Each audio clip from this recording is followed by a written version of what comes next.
شخص حب مصر قوي لدرجة قرر إن هو يدفن فيها بالرغم إن هو مش مصري، وكمان عمل أول ملاهي في مصر وأفريقيا والشرق الأوسط، وبنى فندق ضخم هو فندق هليوبلس القديم، وأنشأ خطوط سلك حديدية في دول كتير من العالم. طبعا انتوا عرفتوا أنا بتكلم عن مين، البارون إمبان. البارون اسمه إدوارد لويس جوزيف إمبان، اتولد سنة 1852 في بلجيكا.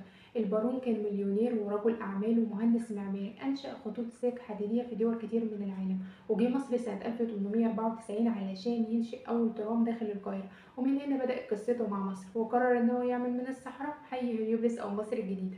بالمناسبة البارون ده مش اسم، ده لقب حصل عليه من ملك فرنسا تقديرا لمجهوداته في إنشاء مترو باريس. ترجع فكرة بناء القصر إلى البارون إمبان، اللي عرض على الحكومة المصرية فكرة إنشاء حي في الصحراء شرق القاهرة، واختار لي اسم هليوبلس أي مدينة الشمس.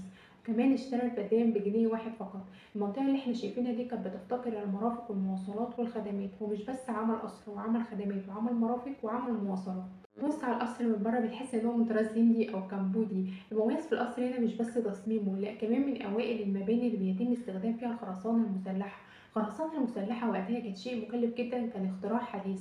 كان معروف وقتها استخدام الخشب لبناء الهيكل الإنشائي. لما بنروح المعابد في كمبوديا بنحسها متشابهة قوي من شكل التماثيل الموجودة، بس التماثيل دي مش منحوتة، التماثيل دي عبارة عن خرسانة مسكوبة في قوالب واتعملت مخصوص في فرنسا، وقام باحضارها وتركيبها وزين بقى القصر.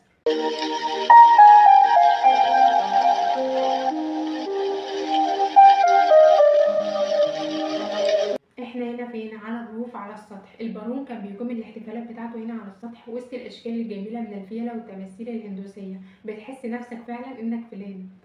البرج اللي احنا شايفينه ده كتير بيقول ان هو بيلف وحاجات من دي، بس مفيش اي حاجه من دي اسطوره من ضمن الاساطير اللي اتقالت عن القصر.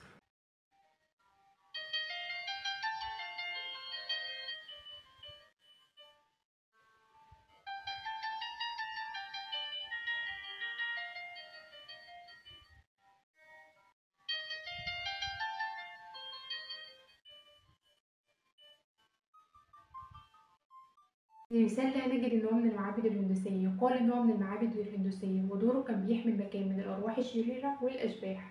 البارون من شده حبه لمصر قرر ان هو يدفن فيها، ووصى ان هو يدفن فيها بالرغم ان هو جاله الموت في بلجيكا، الا انه قرر ان هو يدفن في مصر. مش بس البارون، ابنه كمان اتدفن هنا اسفل كنيسه البازيليك.